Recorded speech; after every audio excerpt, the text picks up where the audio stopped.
Connection को क्या हो गया? नेटवर्क लॉस्ट क्यों आ रहा है?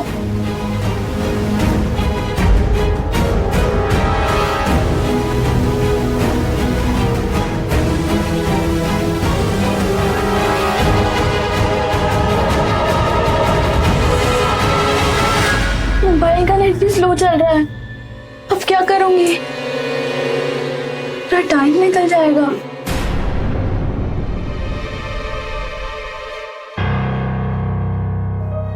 तुझे ही ढूंढ रहा हूं मैं। किसे फोन कर रहे थे? किसी को भी नहीं, मैसेज चेक कर रहा था। चल तैयार हो जा, मैं तुझे घुमाने ले जाता हूँ। पर अब घबरा मत, मैंने कुछ ऐसा किया है कि कृतिका ना एग्जाम दे पाएगी ना तुझसे ज्यादा नंबर ला पाएगी। लेकिन मम्मी कहती है चीटिंग करना अच्छी बात नहीं होती। तेरे साथ दिन भर कौन रहता है, मम्मी या मैं? तो जो मैं कहता हूँ वो सही है, और तू समझता क्यों नहीं है? मैं तुझे किसी लड़की से पीछे रहने नहीं दे सकता। बेटा बेटा, पापा तुमसे बहुत प्यार करते हैं, ये सब कुछ तुम्हारे लिए ही कर रहे हैं। हाँ? सिर्फ मम्मी की डांट की वजह से तुमने अपनी जिंदगी खत्म करने की सोची। मम्मी के डांटने की वजह से नहीं किया है मैंने ऐसा। प्राची, तो ये सब क्यों लिखा तुमने? बोलो।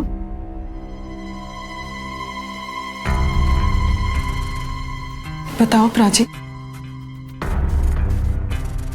एक सीक्रेट बात बताओ आपको। पिछले कई दिनों से मेरे कान में एक आवाज गूंजती थी, खत्म कर लो खुद को, तुम जीने के लायक नहीं हो, मैं एक बुरी इंसान हूं।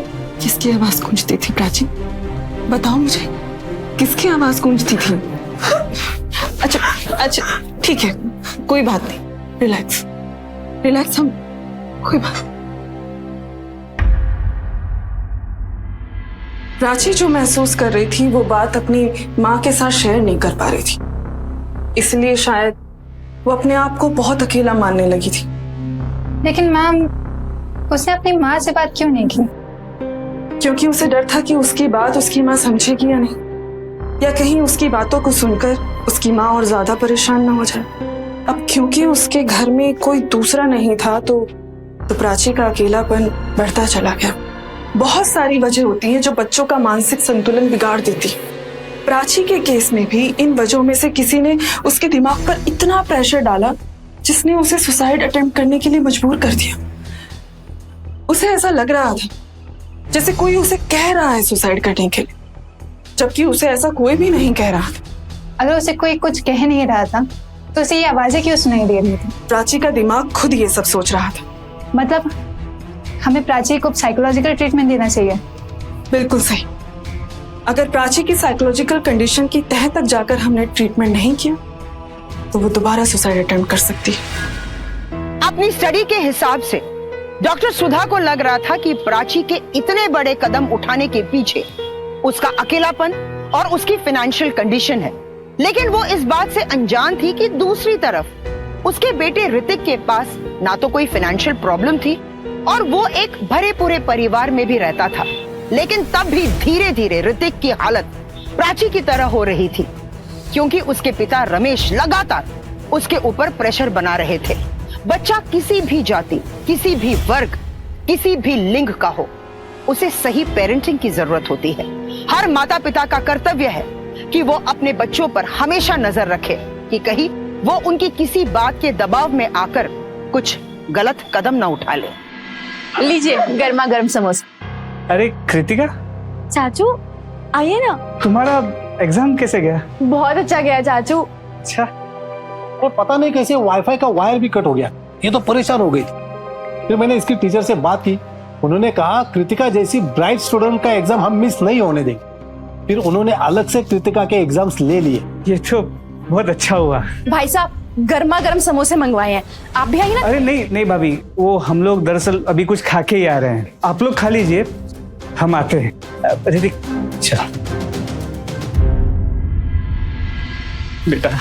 बेटा मेरा प्यारा बेटा, सच सच बोल, तेरा एग्जाम अच्छा गया था ना? देख, अगर कृतिका के नंबर्स तुझसे ज्यादा आए ना तो समझ लेना कि मेरे जीने का कोई मतलब नहीं रह जाएगा और तेरी जिंदगी भी सबके ताने सुनने में निकल जाएगी।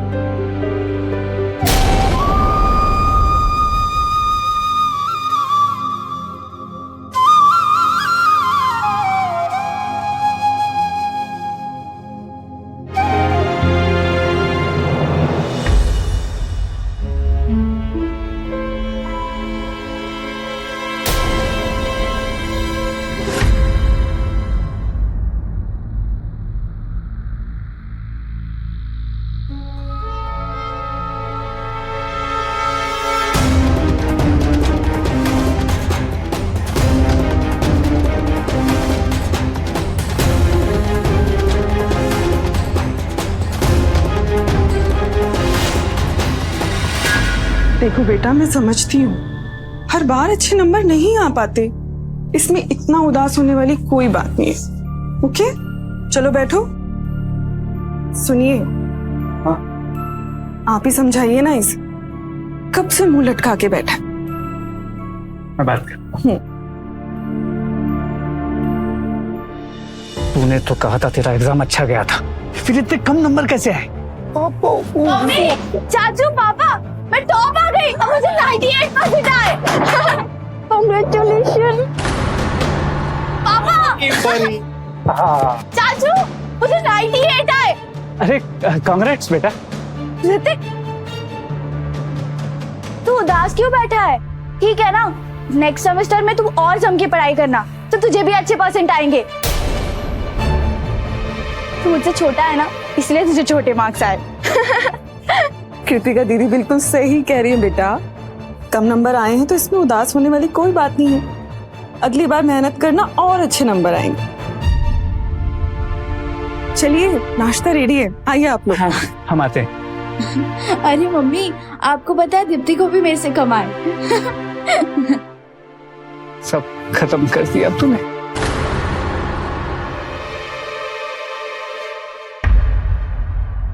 ऋतिक जब स्कूल आता था तब तो उसका रिजल्ट बहुत अच्छा था, लेकिन जब से ऑनलाइन क्लास शुरू हुई तब से पता नहीं क्या हुआ। घर पे तो बहुत टाइम मिलता होगा पढ़ने का। बच्चे हर वक्त एक जैसा परफॉर्म नहीं कर पाते हैं। कुछ बच्चों को दूसरे बच्चों से ज्यादा पॉजिटिव मोटिवेशन की जरूरत पड़ती है। अब स्कूल में बच्चे एक साथ होते हैं तो एक दूसरे को देखकर पढ़ाई का माहौल बनता है। घर पर वो माहौल, वो डिसिप्लिन कभी हो ही नहीं पाता। आप ध्यान दीजिए जरा उस पे।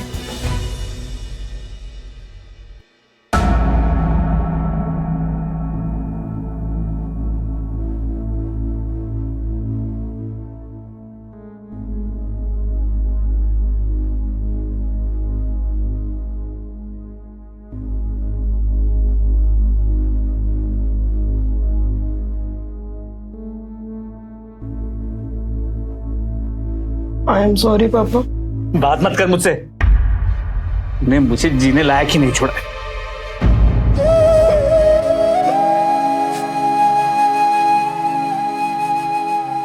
अब जा ना, कि मेरे मरने का इंतजार करेगा।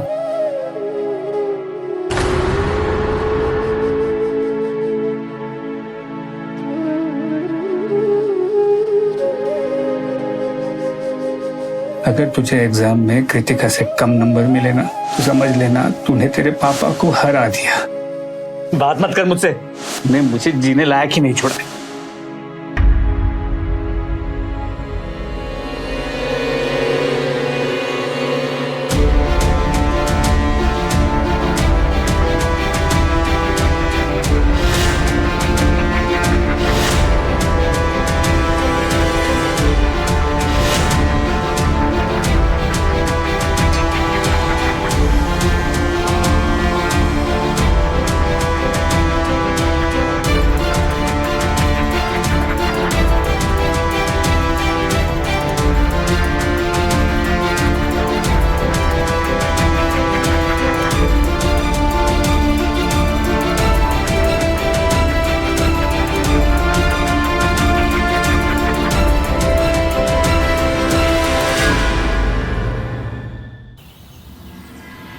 अक्षय बेटा, ऋतिक से कोई बात हुई थी तुम्हारे पास आने वाला था, ऐसी कुछ बात हुई थी क्या? पापा ऋतिक कहाँ चला गया?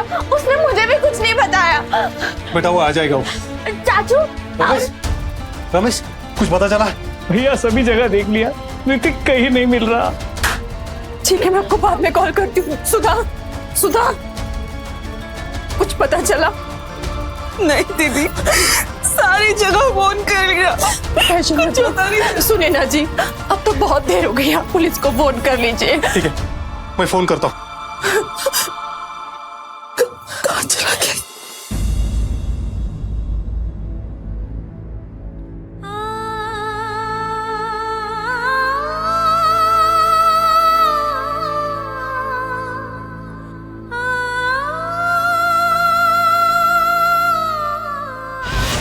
मम्मी मुझे माफ़ कर देना। हाँ बहुत बुरा लड़का हूँ, मुझे जीने का कोई हक नहीं है। मैं कृतिका दीदी की तरह होशियार नहीं हूँ, इसलिए मेरे टीचर ने मुझे मेरी तारीफ़ के लिए कभी आप लोगों को फ़ोन नहीं किया। मैंने पापा को भी शर्मिंदा किया। मेरा दोस्त कहता है जिसके अच्छे नंबर नहीं आते उनका कोई दोस्त नहीं बनता। मुझे बार बार ये सुनाई देता है कि मुझे जीने का कोई हक नहीं है। मेरे जैसे बुरे लड़के को मर जाना चाहिए। I am sorry mom. Prachi, तो ये सब क्यों लिखा तुमने? मेरे कान में एक आवाज गूंजती थी, खत्म कर लो खुद को।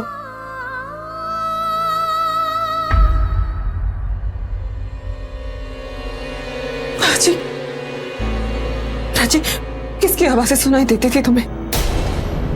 कौन कह रहा था तुम्हें कि तुम जीने के लायक नहीं हो? प्लीज प्राची, मेरे लिए ये जानना बहुत जरूरी है। किसकी आवाजें सुनाई देती थी तुम्हें? प्लीज बताओ, मेरे लिए जानना बहुत जरूरी। मेरी माँ की आवाज।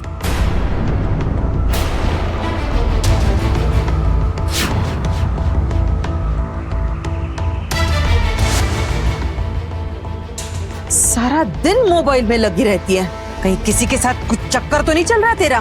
ध्यान रखना, अगर कुछ गलत काम किया ना तो मेरा मरा मुंह देखेगी। दिन भर टीवी देखो और खाना ठूसो। इस बार एग्जाम में अगर अच्छे मार्क्स नहीं आए ना तो मुझे अपनी शक्ल मत दिखाना, मर जा तू। और पता नहीं कब से मेरी माँ की आवाज मेरे कानों में लगातार गूंजती रही। शक्ल मत दिखाना अपनी, मर जाना। मुझे लगने लगा था माँ सही तो कह रही है।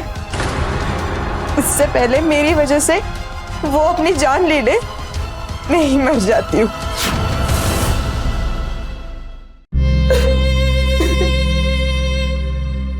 माँ,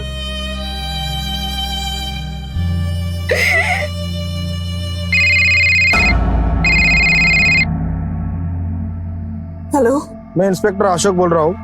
एक बच्चे की मिसिंग की कंप्लेंट आपके पति ने लिखवाई थी। एक बच्चे की डेड बॉडी मिली हमको श्योर लेक के पास। देख के लगता है आपका बच्चा हो सकता है। आप यहाँ जल्दी से सिनार के लिए आ जाइए।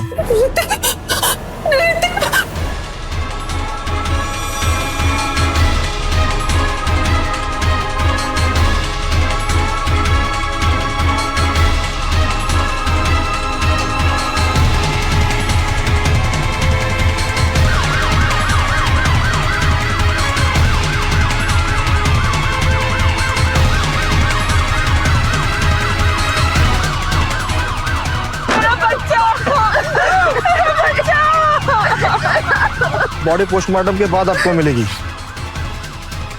ऋतिक तुम्हारी वजह से मरा है सुधा, तुमने मारा है उसे। भाई साहब, ये आप क्या कह रहे हैं? क्या बोल रहा हूँ?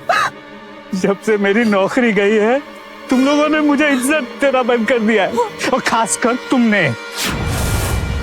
हर बार मुझे छोटा दिखाने की कोशिश करती हो तुम, इसीलिए मैं ऋतिक को पढ़ाई के लिए फोर्स करता था।